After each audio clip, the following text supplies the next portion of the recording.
Я приветствую вас, дорогие друзья, уважаемые гости и подписчики моего канала. Максим Гольдар на связи прямо сейчас. Максим, приветствую вас. Здравствуйте, Александр. Здравствуйте, уважаемые люди.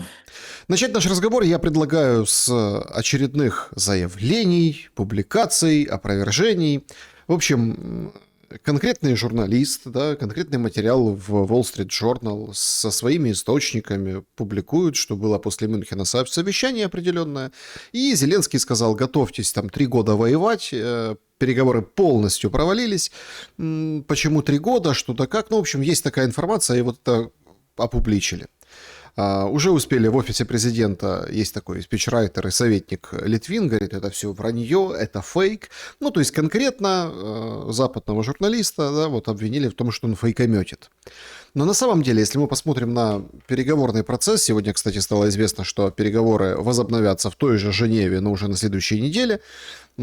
Действительно ли это повод думать, что войны на 3 года быть не может, и это нереальная история? Действительно ли все идет хорошо? Действительно ли о чем-то договорились, просто никому не говорят? Есть великолепное английское политическое выражение. Никогда ничему не верь до тех пор, пока это сообщение или эта информация не опровергнута официально. Ну, раз Литвин и Зеленский опровергают эту информацию, значит, можно верить, что что-то толковое в ней есть или правдивое в ней есть. Я бы отнес эту ситуацию и, скорее всего, подобное высказывание Зеленского о подготовке к 3-летней войне к его перевозбужденному нервному состоянию. Я думаю, он на самом деле сегодня крайне нервозен, не совсем аккуратен в словах. Из него сейчас выходит та правда, которую он скрывает, правда о его отношении к тем или иным лицам, к событиям, к тому же Трампу, к Путину, к себе, к самому, к своей роли в истории нашей страны, к своей возможной судьбе и ее развитию, взаимосвязи между собственной судьбой и страной. Поэтому мне кажется, что подобная его команда – это больше команда человека, команда о подготовке плана 3-летней войны, это больше команда человека, который вышел из себя и себя не контролирует, но при этом хочет быть видимым боссом и показывать всем, что у него есть своя точка зрения на то, что в природе совершается вне зависимости от его точки зрения. Это первая часть моего ответа. Вторая часть моего ответа на ваш вопрос. Я настаиваю на том, что 3-летней и даже, наверное, 2-летней войны в Украине больше не будет.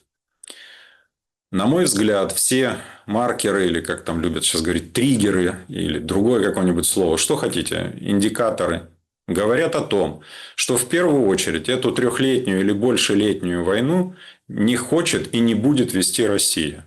И не может. Вот 3 глагола. Не хочет, не может, не будет. И российское руководство это понимает. И не только российское руководство это понимает. И не может здесь, наверное, ключевое слово. Мы с вами уже обсуждали столетние войны и 30-летние войны. В данном конкретном контексте эта тема не сработает. Нет возможности на 30-100 лет и на 3 года нет. Потому что ситуация нездоровая не только для Украины. Да, для Украины она совсем нездоровая. Для Украины каждый день войны приближает изменение формата этой войны. И увеличение количества погибших в разы, в геометрической, а не в арифметической прогрессии. Для России продолжение войны может повлечь за собой очень серьезные последствия внутриполитические, которые могут быть сравнимы с 1991 годом. Тогда тоже в 1991 году, после Афгана, никто не думал, что так быстро все может случиться. А оно случилось. Я думаю, что российское руководство это понимает. И повторюсь, для тех, кто не слышит или не хочет слышать. российские средства массовой информации, их информационное поле, их лидеры общественного мнения, их, самое главное, лидеры того мнения, которые формируют мнение в верхах, а-ля Караганов, а-ля Ковальчук, они все больше и больше говорят о том, что тот формат войны, ну, скажем так, относительно мягкий,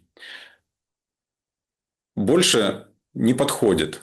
И Россия, по их мнению, должна применить все свои возможности для того, чтобы уже поставить точку.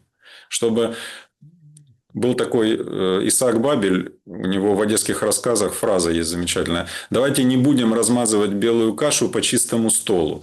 Так вот, эта фраза там в той или иной интерпретации звучит все больше. И я думаю, к этому все подходит. И я думаю, это уже всем объяснено. Я не знаю, что это будет. Я не специалист в вооружениях. Тактическое, не тактическое. Как вот то, что вы упоминали, эти новые их системы. Но это 100%. Все движется к изменению формата войны на намного более жестокий. Если сейчас не будет заключен мир. Это номер 2, ответ на ваш вопрос. И номер 3. Я уверен, что вы сами будете еще поднимать эту тему, и как вы умеете ее развивать и делать глубокой более. Но все-таки уверен, что мы сегодня коснемся и ситуации с той дикой коррупцией, которую родило окружение Зеленского во главе с ним. И которую сегодня на поверхность за уши вытягивают уже не наши набушники, а ФБРовцы и Министерство юстиции США. И доклад о том, сколько денег, которые выделялись американцами для защиты украинской энергетической системы, сколько денег было украдено условными Миндичами, Галущенками и так далее. И уже и так далее называется как прямая связь с Зеленским. И эти бумаги ложатся на стол конгрессменам. То есть это уже не журналист Wall Street Journal написал, не мы с вами обсуждаем, а это уже официоз. Официоз на том уровне, который не уберешь, не смахнешь со стола, никуда не денешь. Это уже расследование. Потому что подобные аудиторские заключения по законодательству американцев являются поводом и основанием для начала расследования со стороны правоохранительной системы Америки и начала преследования тех, кто воровал эти самые американские деньги. И вот этот мой номер 3 ответа на ваш основной вопрос, он говорит о том, что тему вытащили уже для того, чтобы показать Зеленскому, что ты можешь планировать лично все, что угодно. Но вместо тебя будут планировать и действовать другие. На мой взгляд, вот так выглядит сегодня ситуация. На мой взгляд, как говорил Винни-Пух, это же неспроста. Деревья сами жужжать не могут. Вот сейчас жужжат пчелы и осы, которые очень скоро кое-кого покусают. Вы знаете, тут как бы другой мультфильм же у всех, да, с Карлсоном, с Али Бабой, с Сигизмундом, да, сейчас у всех на слуху. Вообще, конечно... С Сигизмундом? Да, это Галущенко его, Сигизмунд. Галущенко. Вы по оперативным кличкам пошли.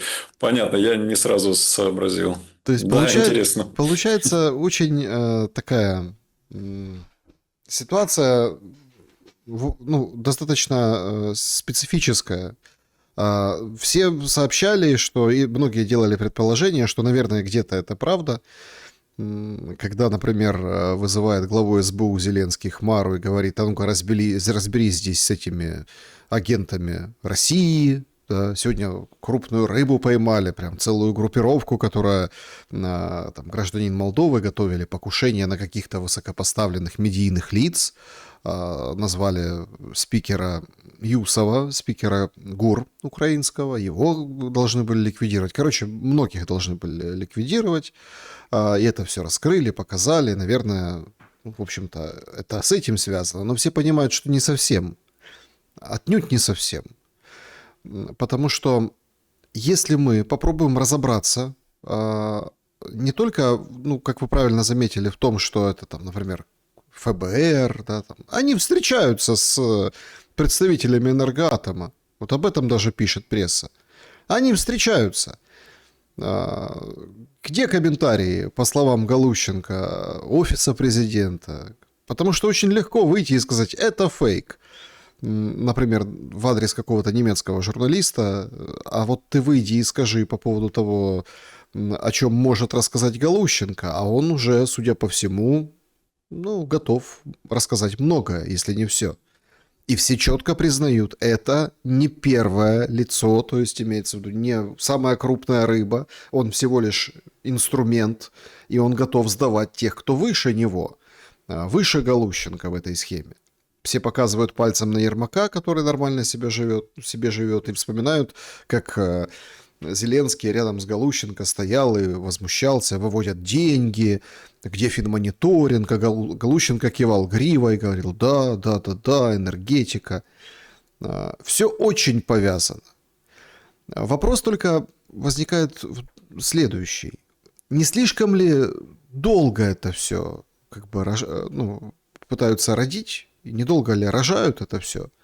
И политический эффект, непосредственно влияние на уход Зеленского, на его не просто кадровые какие-то решения перестановки и офис, который перемещает в бэк-офис, а нового главу офиса Буданова ставит, разделяя с ним антирейтинг и засылая в эти все переговоры, которые, по крайней мере, в видимой их части, ничем не заканчиваются. Способен ли сейчас любой скандал, любое уголовное дело повлиять на непосредственно первое лицо? Вот бы я как задал вопрос. Несомненно. Позвольте сначала остановиться, я как прокурор профессиональный, остановлюсь на самом преступлении, которое сейчас вменяют банде Галущинок, Миндичей, сотоварищи. Вопрос, сейчас говорю об украинской точке зрения, о точке зрения украинского закона и правосудия. Вопрос ведь не только в хищении огромной суммы, которая превышает 100 миллионов долларов. Это одно. Это есть 191 часть 5 Уголовного кодекса, видите, память не изменяет еще. Завладение чужими деньгами в особо крупных размерах. Используя путем злоупотребления служебным положением. Вот все они попадают очень четко, они служебные лица, кто-то из них пособник и так далее. Это одно. Там максимальная санкция, могу ошибаться, по-моему, лет до 12. Плюс к этому будет добавлено, что данное преступление совершалось и другие преступления, в том числе легализация этих украденных денег. Это 209 часть 3. Эти преступления совершались в составе организованной преступной группы. Тоже все понятно. Все доказывается, все слишком очевидно. Стойкая иерархическая организация с четким распределением ролей, кто что должен делать, кто как должен воровать, кто как должен помогать и так далее. Это все следователи, прокуроры толковые докажут. Но тут на другую часть этого злодеяния надо смотреть. Задумайтесь. Деньги, выделенные американцами Украине для того, чтобы та реанимировала либо защитила свою энергетику, были украдены негодяями в тот момент, когда эта самая энергетика обрушилась, когда ее не стало. Когда она стала беззащитной перед ракетными, бомбовыми и иными дроновыми ударами. Что повлекло за собой гораздо более тяжкие последствия для Украины и украинского народа. Тот самый холод, отсутствие тепла для сотен тысяч граждан Украины, обрушение домов, обледенение этих всех систем отопительных, уничтожение, по сути, жилищно-коммунального комплекса Украины. Вот к чему привели их действия. Здесь надо их действия рассматривать не только не сквозь призму просто хищения в составе организованной группы, а самой настоящей государственной измены. Самой настоящей, потому что они не могли не понимать, к чему это приведет. Когда вся страна ежится от диких морозов и не могут отопить дома и квартиры, эти твари просто, зная, на что эти деньги выделялись, просто воровали эти деньги. И причем в беседе между собой это обсуждали. Они же говорили, помните эту публикацию, когда Они говорили о том, что да какая разница, все равно там что-то взорвут или еще что-то, все равно не защитим, поэтому что б не спеть, я прошу прощения. В их действиях, в первую очередь, самая настоящая государственная измена. В их действиях и действиях того, кто их крышевал и кто получал свои откаты. И фамилия кого названа сегодня аудиторами в Конгрессе США как прямого партнера этих негодяев. Итак, это правовой блок. Дарю набушникам, дарю прокурорам, прошу вас, рассматривайте с этой точки зрения. Это правовой блок с точки зрения правосудия Украины. А теперь правосудие американское. Оно намного жестче. У Лазаренко можно спросить. Или у Фирташа. Взятки давались где там в Европе индийцу долларами, а американцы его преследуют за то, что давал взятки американскими долларами. Ибо нех давать американскими долларами взятки. А здесь, Саша, здесь еще хуже ситуация. Здесь ладно мы косвенно, а здесь напрямую. То есть, американцы, налогоплательщики, собрали налоги. Эти налоги отдали часть из них Украине для того, чтобы у Украины были защищены ТЭЦ, ТЭС, или построены новые, или отремонтированы старые и так далее. И напрямую американские деньги были похищены. Вот в чем жопа для перечисленных выше бандитов. Потому что за такую сумму, это прямое хищение американских денег американских налогоплательщиков, а тем более давайте вспомним, какие деньги тогда у бандитов у наших изъяли, да, в американских банковских полиэтиленовых таких корзинках с еще американскими банковскими пломбами их условных нацбанков. Так вот, за хищение у американских налогоплательщиков такой суммы денег и Галущенко, и Миндичи, я уверен, будут подвергнуты, и не только они, будут подвергнуты жесточайшему преследованию американской федеральной системы правосудия. И сроки там не 12 лет, и не 15 лет, и не 115 лет, а лет где-то 315, я думаю, заслужил каждый из наших украинских жуликов-бандитов. И вот когда, а я думаю, Галущенко уже это озвучили, ему озвучили, что ты ж пойми, ты предстанешь не перед доморощенным Голосеевским или еще каким-нибудь судом Киева. Ты предстанешь перед американским федеральным судьей. И впаяет он тебе по самые твои... Как вы его там назвали? Сигизмунд. По самые твои Сигизмунды. И вот когда, я уверен, когда эти бандиты начали это понимать, сегодня они будут рассказывать или готовы рассказать. И вы абсолютно точно здесь это предсказали, предугадали. Они будут рассказывать обо всех персонажах. Обо всех. И Зеленский это знает. Отлично понимает. И тут какая штука? Он же играл и играет пока еще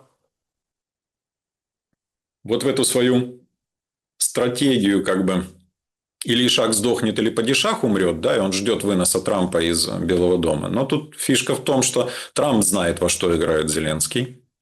Очевидно, что команды на как минимум подтяжку его даны, раз уже не стесняясь федеральные службы сами об этом говорят Конгрессу. И полагаю, что я не сторонник, знаете, как это, использовать алярмистские термины, тем более для него. Но то, что это очень тревожнейший сигнал в его адрес, это бесспорно.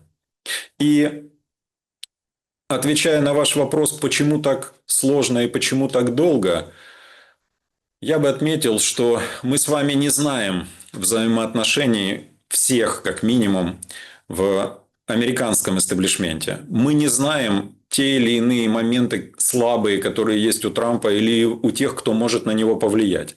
И мы не знаем, почему так надолго затянулся процесс изменения ситуации в Украине. Зеленский позавчера сказал, дословно попытаюсь: господа западные партнеры, Вы определитесь, вы хотите выборы или меня сместить. То есть уже прозвучало то, что раньше пряталось. Уже прозвучало то, что ему говорят, и говорят давно: уходи. Но он цеплялся, держался, игрался. Сегодня эта ситуация усугубилась. И думаю, что он это понимает. Я уверен в том, что ни Галущенко, ни кто-то другой не будут покрывать его и пойдут на так называемую сделку с федеральным следствием США в случае, если подобное будет предложено. Ну, слишком большая сумма для того, чтобы американцы закрыли глаза и сказали: да ладно, бог с ними, ну, пацаны там балуются, они же задачи выполняют. Нет, не скажут. Я еще понимаю, что внешняя политика американцев, она давно зиждется на формуле «Самоса сукин сын, но это наш сукин сын». Ну, хорошо, один, но не толпа сукиных сыновей. И сукины сыны, которых они взяли за яйца и взяли очень плотно, начнут говорить правду. И это очень хорошо. Это просто замечательно, потому что сегодня украинское правосудие догнать таких негодяев не может. Американцы могут. Максим, обсуждается достаточно тоже красочно, как это всегда, впрочем, и происходит в украинской политике. У нас вообще отличающаяся политика в Украине. Все очень эмоционально, у нас все очень феерически. Да? И вот также обсуждается интервью Залужного, где он признает сам, подтверждает сам. То есть до этого можно было строить какие-то догадки, до этого можно было, скажем так, ну, я просто помню тот период, когда он пропал на неопределенное время, и все: а где Залужный, где Залужный? Даже мем такой был: где Залужный? И потом его там все-таки вернули в медиапространство. Сначала один блогер сфотографировался, потом... Ну и, в общем, так вот, если по меркам системным, у нас же просто накладывается очень... Это, кстати, очень важное замечание по поводу сроков. Пиар-стратегия короткая. Ну, очень короткими такими яркими вот этими шагами мы куда-то двигаемся, да, и кажется, что это какая-то история, которая по кругу уже вращается, потому что нам не дают посмотреть на картину в целом. Я имею в виду, что, ну вот смотрите, ну было уже, ну были уже эти переговоры, ну опять Мединский, да, вот опять вот это все. Он там встречается, он там возвращается в Женеве. Ну был Стамбул, вот теперь Женева, да, вот это вот все, скажем так, такой бег по кругу и очень короткими отрезками. Но с точки зрения концептуальной, правовой, процессуальной даже вообще истории, то тут же очень быстро достаточно развиваются события. Вот картонный Майдан, да, проходит несколько месяцев, Ермака уже нет с нами, в обоими имеется в виду на должности. Потом проходит вот еще, вот мы видим Галущенко с залогом. Дальше мы еще увидим. Это все на самом деле, ну, укладывается в достаточно динамичные сроки, хоть в жизни человека и в пиар-пропаганде, которую там нам сейчас как бы излучает Зеленский, это кажется очень долго. На самом деле это совсем недолго. Это с точки зрения этой достаточно быстрая динамика. Достаточно даже впечатляющая динамика. И вот здесь вот кажется, что здесь тоже нечто похожее. Потому что очень быстро раз, и его убирают. Залужного отправляют послом. Он имеет какой-то рейтинг, он его начинает терять со временем. Да? Выходят там на первый план сейчас там Буданов, и там другие какие-то люди. Даже Усик говорит: я тоже, если Бог даст и призовет меня Бог, то я как бы пойду служить стране. Но по большому-то счету, это же интервью не просто так появилось сейчас, где покушение, где наезд СБУ в гостиницу, где там был стрип-клуб, а у него там был штаб, люди разводят руками и правильно делают. Подождите, а почему у нас главкома штаб вот в таком здании? И никто не задает вопроса. Все говорят: это все фейки, это все ерунда. Ну подождите, а где у нас дроны собираются? В гаражах, ну, которые рядышком с многоэтажками. А где у нас там перевозят, в чем грузы, ну, понятно в чем, да, то есть там много раз было свидетельство того, что не военные грузы, как бы они прикрывают военные. И много таких вещей, да, множество таких вещей. Потому что где солдаты там размещаются, если мы берем Восток? Да? Ну, понятное дело, там в квартирах, брошенных или полуброшенных жилых квартирах. То есть многое становится понятно, если посмотреть на всю войну вот такими глазами. Но все говорят, что это фейк, это все ерунда, хотя и есть официальная бумага по этому поводу, ее там получили, обнародовали из пула Порошенко люди, которые там, ну, как бы продвигают Залужного и защищают его. Какие последствия этого могут быть? Как вы смотрите на это рассказанное, а потом якобы вот подтвержденное, ну, имеется в виду, подтвержден был факт как бы маски-шоу, да, это подтвержденный факт. И зачем нам это понимать сейчас, вот эту правду, которая вскрывается? И вообще, правда ли это то, что вскрывается? За месяц до интервью Залужного Associated Press, да, он его давал, кажется.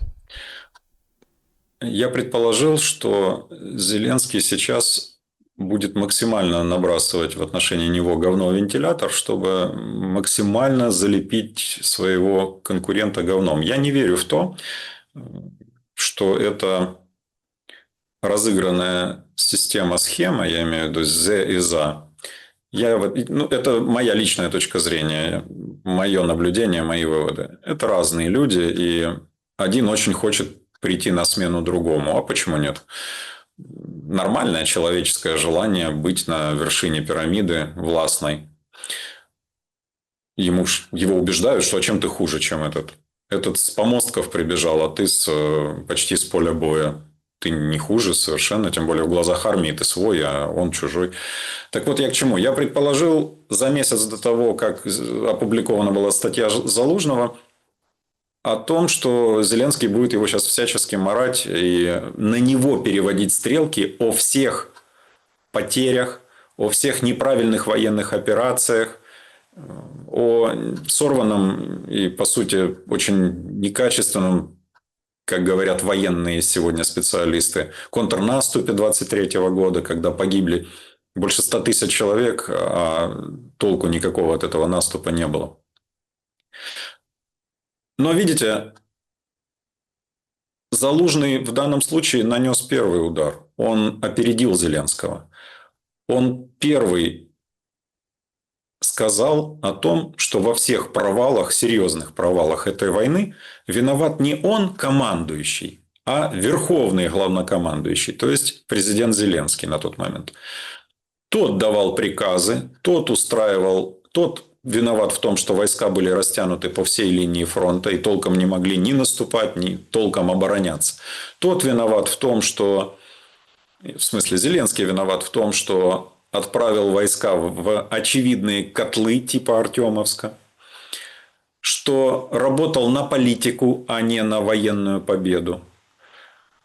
Ну и плюс к этому присовокупил эту ситуацию с нападением на его ставку, на ставку главнокомандующего со стороны службы безопасности. Не думаю, что все, что было сказано, это вранье. Я думаю, что это правда. Либо правда, которая касается и того, и другого. Я думаю, что, если разбирать вопрос потерь и вины в тех или иных командах, то он вряд ли касается только одного верховного главнокомандующего. Для этого у него есть еще и начальник генерального штаба, и главнокомандующий, и так далее. То есть офицеры высшие. Но в целом Залужный здесь переиграл Зеленского. И обратите внимание, все это легло очень кучно в информационном поле. Трамп заявляет о том, что Украина-Зеленский теряют возможности. Тут же резко назначается в Швейцарии, которую раньше не воспринимала Россия как место для переговоров, тут же резко назначается встреча мирная, по миру. Туда летят группы. Тут же выступает Кушнер и Уитков, а Кушнер вторит, скажем так, но в принципе очень мягко намекают на то, что Трамп утомился уже долго ждать эти выкрутасы со стороны Зеленского. Терпеть, точнее. Тут же запараллеливается это все интервью Залужного. Это запараллеливается скандалом с Галущенко и его арестом. В Украине этому вторят условные, как вы правильно сказали, пулы Порошенко, то есть Порошенки, Гончаренки, Клички и прочие, которые ненавидят Зеленского, тоже понятно, и пытаются разыграть карту или сыграть вместе с Залужным. То есть вместе с ним на его эполетах и лампасах опять пробраться на вершины власти. Это тоже понятно, но смотрите, как все запараллелилось. И мне кажется, что такое, ну, назовем это так, своевременное выступление или интервьюирование Залужного, это абсолютно не экспромт. Это не эксцесс. Это четко организованное выполнение своей роли и своей задачи. И после этого всего Зеленский дает интервью американцам и говорит о том, что вы хотите? Моей смены? И начинает даже рассказывать о том, что будет с Украиной в случае его гибели. Значит, все эти параллели сошлись в точке. Говорят, что параллельные линии не сходятся, на самом деле они сходятся в жизни в одну точку. Вот они, каждая из этих линий повлекла за собой, вернее, была направлена для получения единого результата. Поэтому, на мой взгляд, процесс замены «З» на кого-то, скорее всего, на «За», я так думаю, потому что все-таки максимальный рейтинг у него, и антирейтинга у него особого нет, несмотря на удаление в Лондон и на достаточно глупенькие статьи в период его пребывания там послом и выступления. И все-таки, я думаю, этот процесс смены, он на марше. Такой мой вам ответ. Что касается Усика, от вас впервые сегодня, как-то я пропустил это, от вас впервые услышал, что он ждет команды от Бога, чтобы прийти на политическую стезю, так сказать.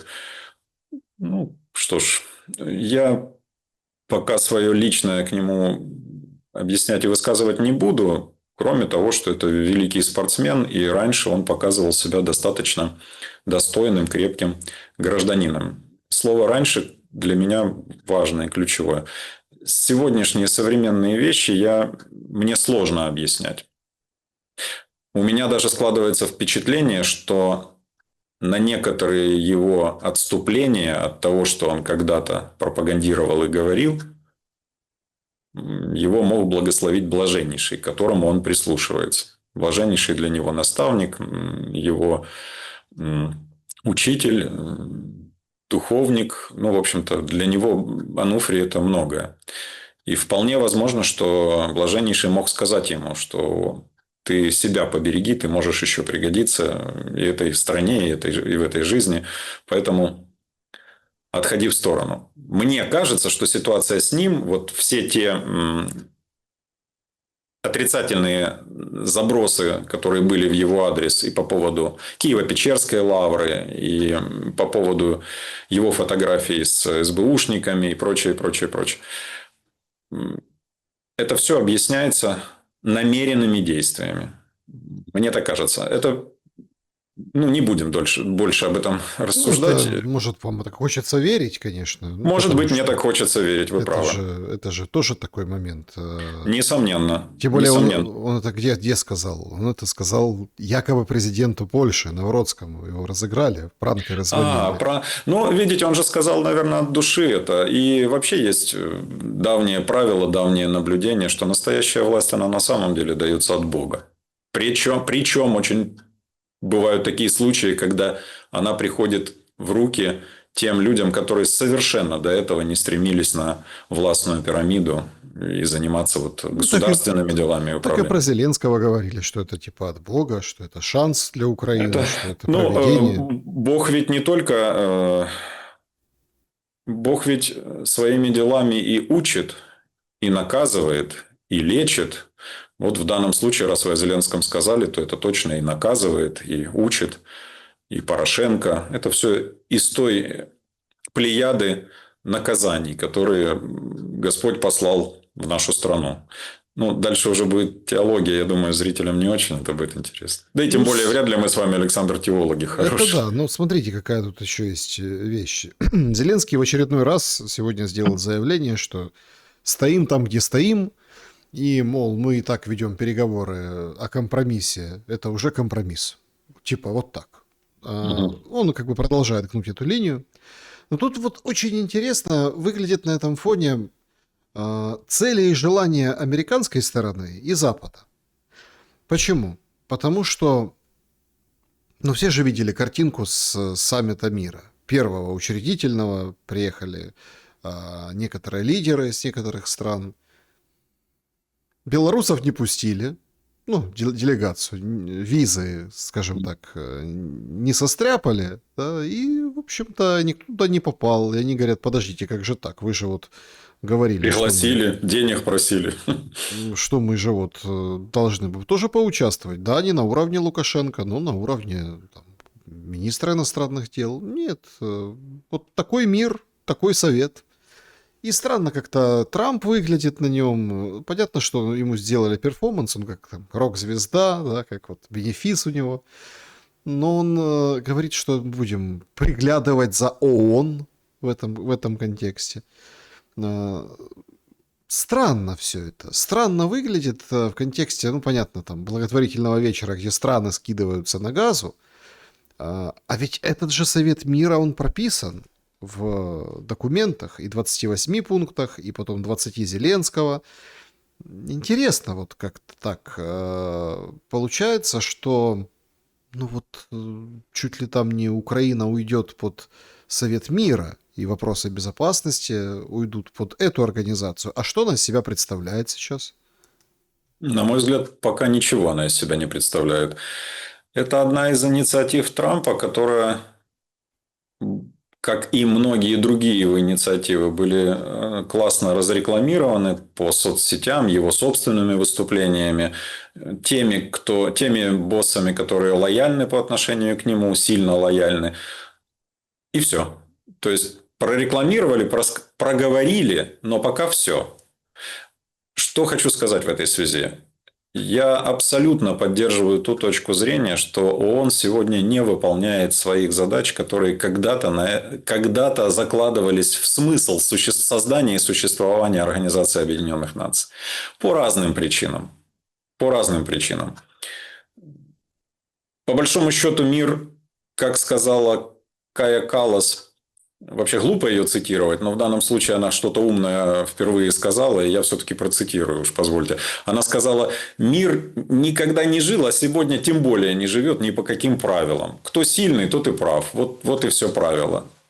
Если ООН создавалась после Второй мировой войны, когда союзники еще друг друга слышали и хотели все-таки не дать возможности рецидиву нацизма, рецидиву Второй мировой войны или войны подобного толка, для этого и создавалась Организация Объединенных Наций, силами в первую очередь победителей в этой войне. А это малое количество. Они же и решали все в этой ООН. Сегодня же за многие десятилетия организация насчитывает, по-моему, 193 уже члена. А чем больше членов любой организации, поверьте мне, у любого акционерного общества, у директора спросите, чем больше у них акционеров, тем больше бардака и тени толкая. Лебедь, рак, щука в разные стороны. Так и в ООН. А если еще взять во внимание, что сильные страны рулят по-своему и плевать хотели на резолюции Генеральных Ассамблей ООН и других ее исполнительных органов, ну, допустим, США, они 60 лет устраивают Кубе абсолютно античеловеческую незаконную блокаду, и плевать они хотели на все ежегодные резолюции ООН о том, что эта блокада нечеловеческая и незаконная. Они берут и делают. Собственно, вся их внешняя политика в этом заключается. А у них учатся и другие. Кто сильный, тот поедает слабого.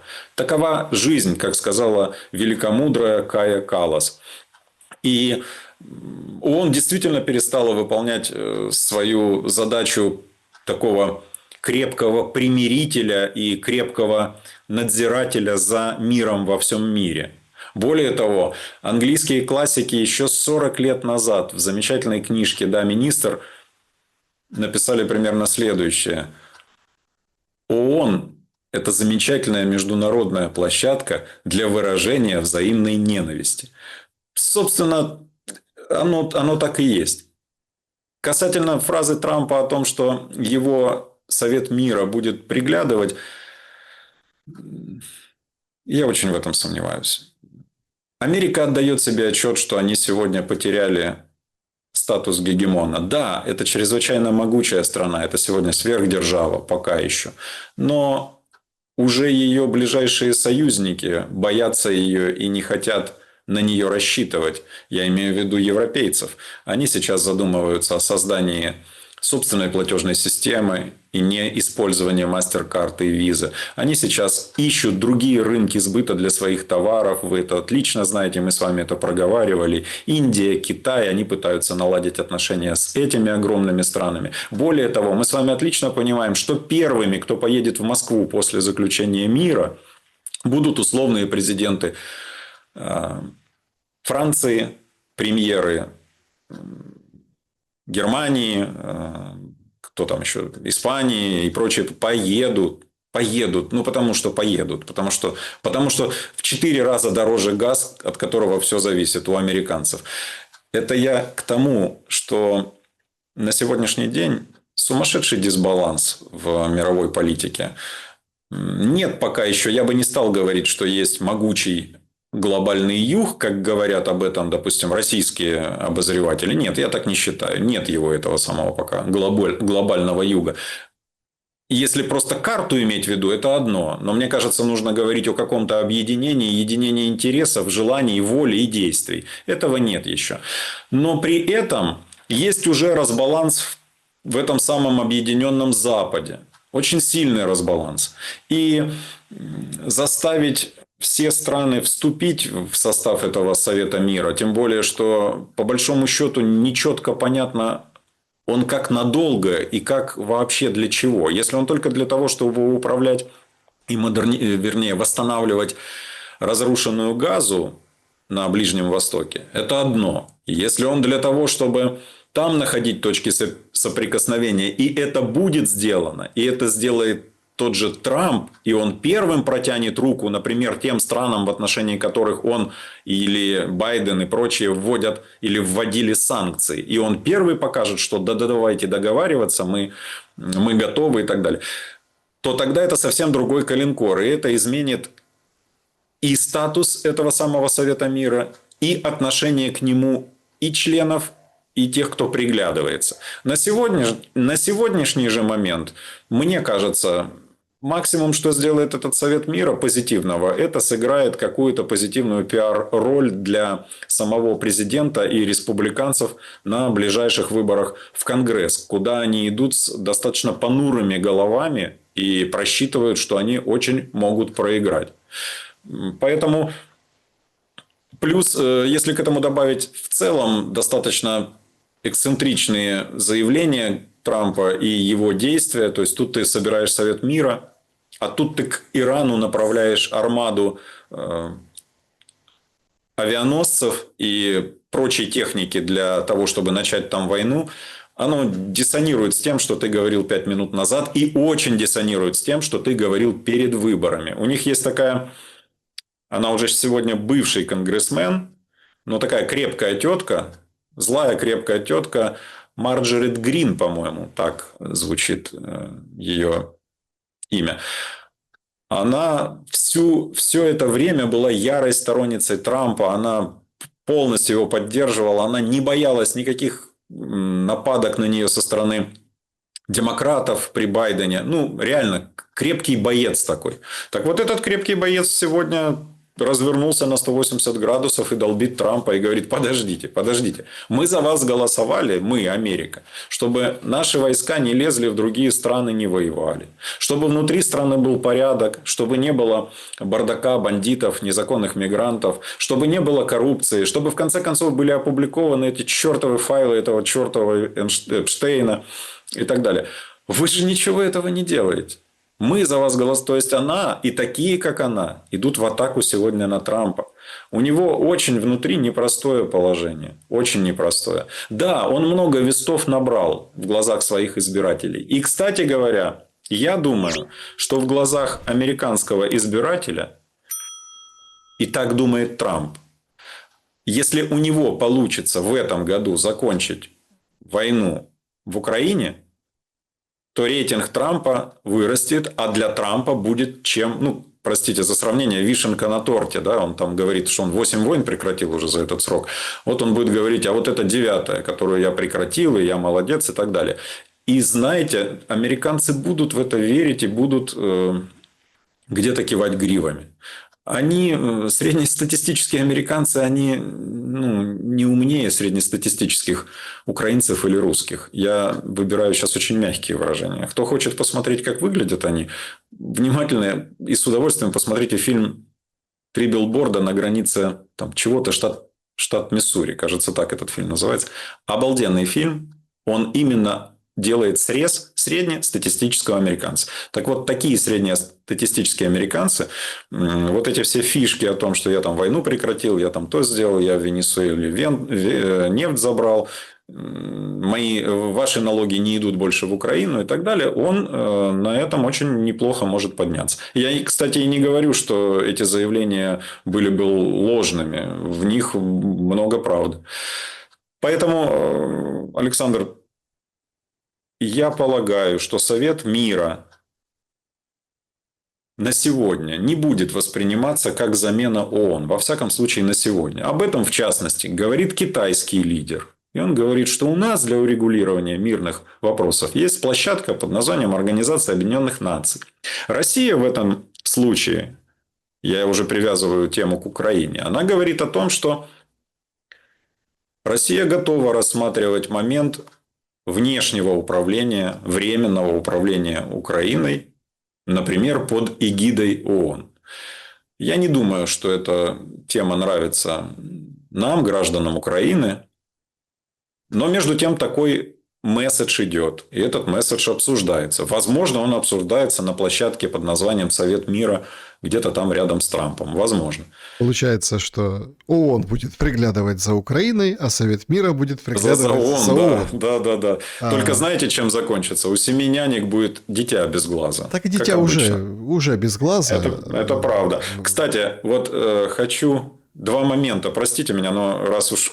Видите, как мы экспромтом на глаза перескочили. Я для себя с негодованием и с ужасом прочел вот эту информацию о том, что украинское Госбюро расследований, по-моему, и Генеральная прокуратура раскрыли хищение армейских денег на поставках, как же это называется, тактических монокуляров или, в общем, вот этих приборов для ночного видения или какого там дымного, антидымного, антитуманного. Поставили на 155 миллионов 23-24 год. На самом деле в украинские войска говно, которое абсолютно не давало возможность использовать эти вещи по назначению. Это я о том, что вопрос не только о хищении как таковом. Я о том, что те, кто поставил, а самое главное, те военные, кто принял эту гадость и отправили это в войска, отлично понимали, что солдаты и офицеры не смогут использовать эти приборы по назначению. То есть, отлично допускали, что будет гибель этих людей, что будет проигрыши и так далее и тому подобное. Почему с негодованием? Потому что именно вот это и есть настоящие враги Украины, украинской армии. Те, кто отлично понимают, что эта самая армия загнется, погибнет из-за их корыстных действий. Если кто-то думает, что очки эти или монокуляры или бинокли, они поставляются, знаете, там в сумке привез, отдал и уехал. А те взяли, а потом, ой, херовое качество. Нет, ребят, нет. Есть такая штука, военные представительства, военприемщики. Они принимают то, что закупила армия для своих нужд по количеству и по качеству. Они обязаны это делать. Они проводят испытания. Есть для этого служба тыла в Генеральном штабе. Есть для этого зам НГШ, зам начальника Генерального штаба, который курирует эту службу тыла. Есть для этого департамент закупок, который обязан проверять тоже по качеству, что они закупили. Есть для этого, в конце концов, департамент финансов, который впоследствии оплачивает эту сделку. То есть он выпускает деньги. Он очень важный при дележе денег. Резюме. Есть замминистра обороны, который следит за этим департаментом финансов, за закупками, за качеством, за количеством и так далее. Вот вам организованная преступная группа, которая воровала деньги. 155 миллионов – это при тех сотнях миллионах долларов, которые воруют Миндичи и Галущенки, вроде бы ерунда. Но сколько таких сделок в армии делается каждый день. Туда же сейчас отправляются основные деньги Украины. Вот где абсолютное поле для применения расстрела в отношении подобных негодяев. Так Когда... по вам и не скажешь, что вы как товарищ Сталин. Расстрелять. Я не как товарищ Сталин, но я давний и бескомпромиссный сторонник введения смертной казни в Украину. А примеры для ее применения я вам называл и называю сегодня. Задумайтесь. Начальник украинской экологической инспекции задекларировал 700 тысяч долларов наличными. И на вопрос, где взял, сказал: бабка дачку подарила, а я в дачке нашел. Это от бабки мне досталось. Это ж пиздец. И пиздец заключается вот в чем. Даже не в том, что его убогие мозги не способны выдумать красивую формулу, да, легализации того, что он взял у кого-то где-то как-то. А в том, что он настолько тупым считает нас, украинский народ, людей вокруг, что думает: да какая хер разница, что скажу, что напишу, то оно и будет правдой. То и воспримут эти ослоухие. Вот что он думает, он и такие, как он. Вот что они думают по-настоящему об украинцах. А для армии я специально акцентирую внимание. Вот где ваши враги настоящие. Те, кто вас ослепляет по-настоящему. Те, кто вам гадость всякую сует. Вот кто враг. Понимаете, тут такой момент есть. Я когда-то пошутил, ну или так это, или в эфире об этом там мы как бы шутили, да, с разными экспертами, и дома так периодически. И я помню, такой был период, когда это в интернете об этом все говорили. Ну, как бы, да. Ну, говорят, ну вот происходит такая же задница вообще вокруг войны в Украине, с украинскими людьми, и вообще со всем, что происходит. Говорит, ну не хватало, что еще и инопланетяне прилетели. Так вот они, на подходе, Максим. Обама там чего-то брякнул в интервью подкастеру. Потом дальше вышел, говорит: не-не-не, я не то имел в виду. Короче, инопланетяне существуют. Трамп с таким... Трамп инопланетянин? Таким поотеческим... В это поверю. Выражением лица говорит: он зря, это большая ошибка, что он об этом сказал. А потом распорядился, ну, как всегда, распорядился где? У себя в соцсетях. Распорядился Хекситу, главе Пентагона, министру войны, рассекретить какие-то данные. Поэтому фактически все. То есть у нас уже инопланетяне на подходе, а война все никак не заканчивается. Понимаете, в чем дело? Уже внеземные цивилизации вот уже говорят, уже вот они мы, давайте уже. Понимаете, уже там в Китае вот эти роботов строят таких, уже там тренируют их с автоматами, штурмовиков из них делают. Они там, ну, батареи пока надолго не хватает, но для того, чтобы, например, с десанта забросить там несколько этих товарищей, железяк, и они у них настоящие автоматы, они прям могут защищать территории отдельно, уже для этой задачи уже хватает, понимаете? То есть а мы все никак не навоюемся. Понимаете, вот уже просто не хватает мочи. Мочи не хватает следить за вот этими всеми как бы фортелями, которые выкидывает Зеленский, очередные переговоры, очередная говорильня. Это правда. И это люди, правда. И у людей Простите. просто шарики за ролики, понимаете, заходят. Люди уже, ну... они уже не понимают, они давно уже не понимают, а сейчас вообще не представляют, так а как строить будущее? Будущее украинцу. Зеленский в интервью Амерам сказал о том, что он единственное, о чем он хочет поговорить с Путиным, потом он рассказал о том, что он знает историю России лучше, чем Путин историю Украины. И поэтому единственное, о чем он хочет поговорить, обсудить с Путиным, это реальную безопасность и прекращение войны.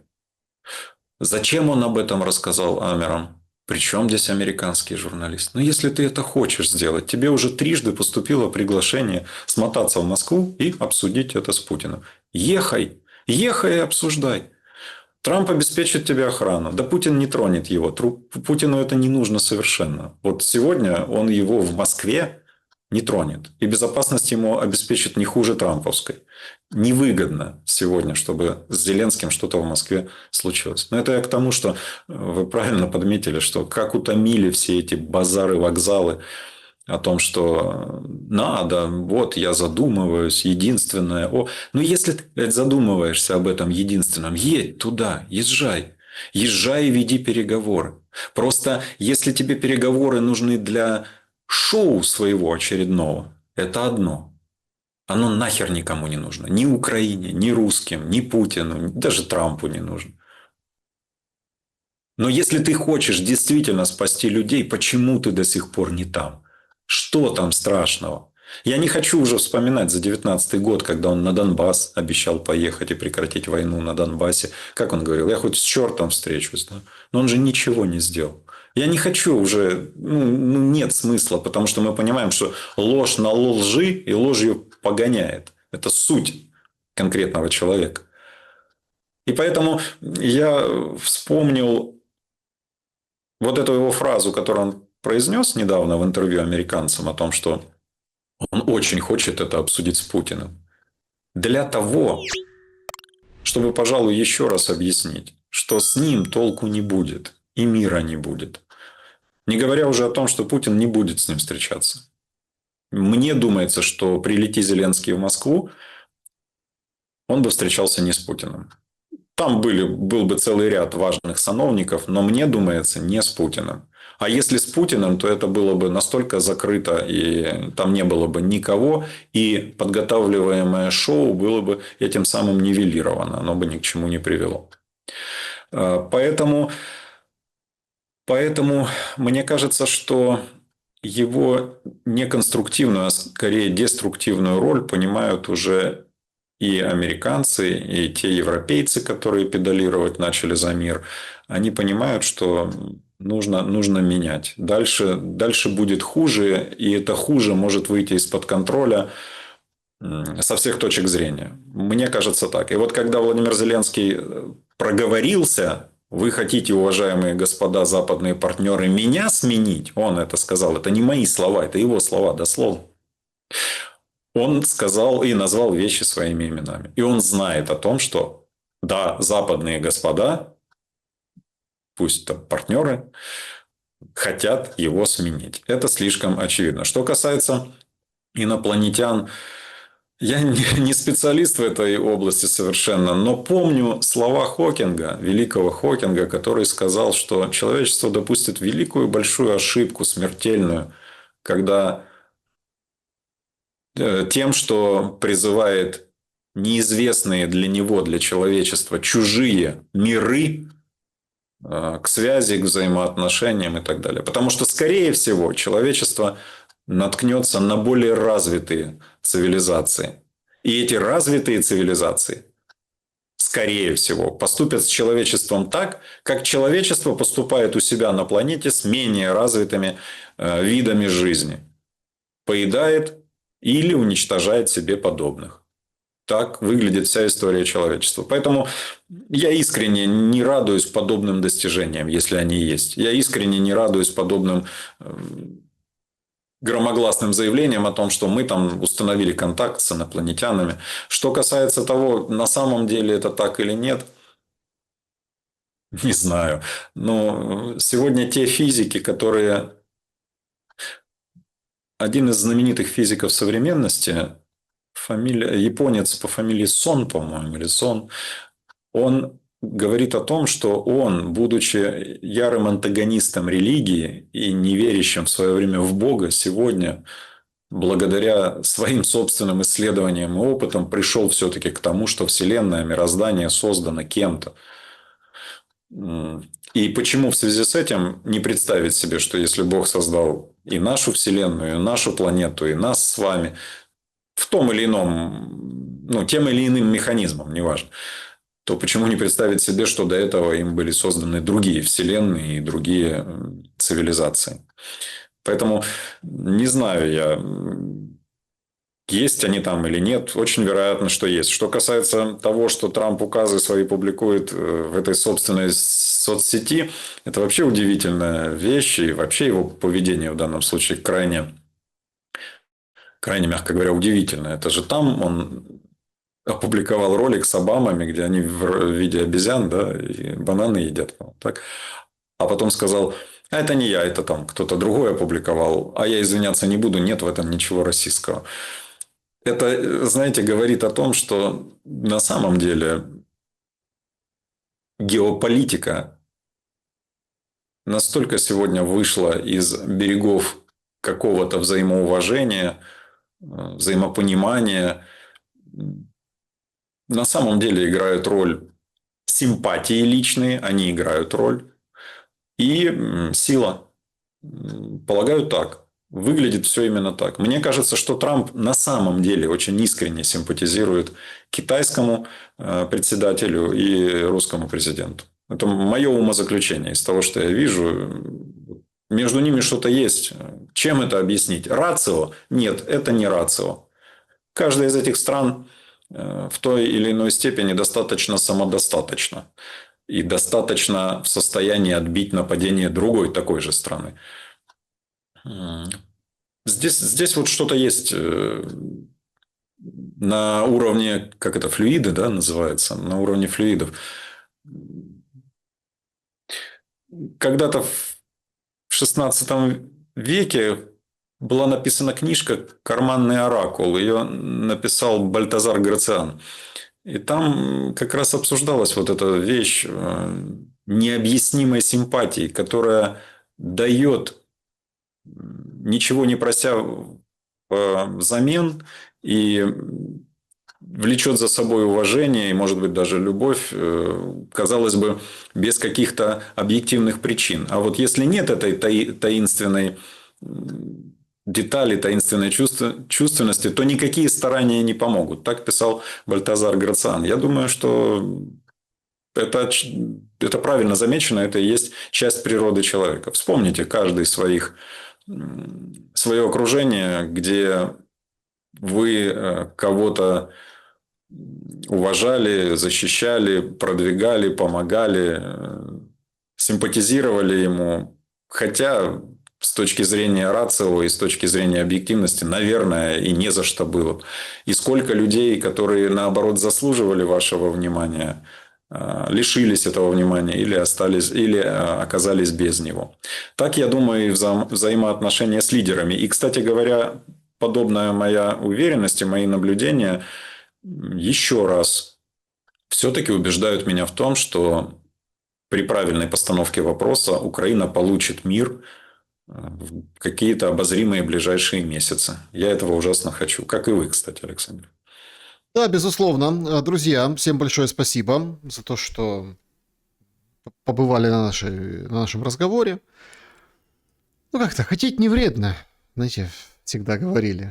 Вредно не хотеть. Вредно не хотеть. Берегите себя и друг друга. Добра и света. Увидимся.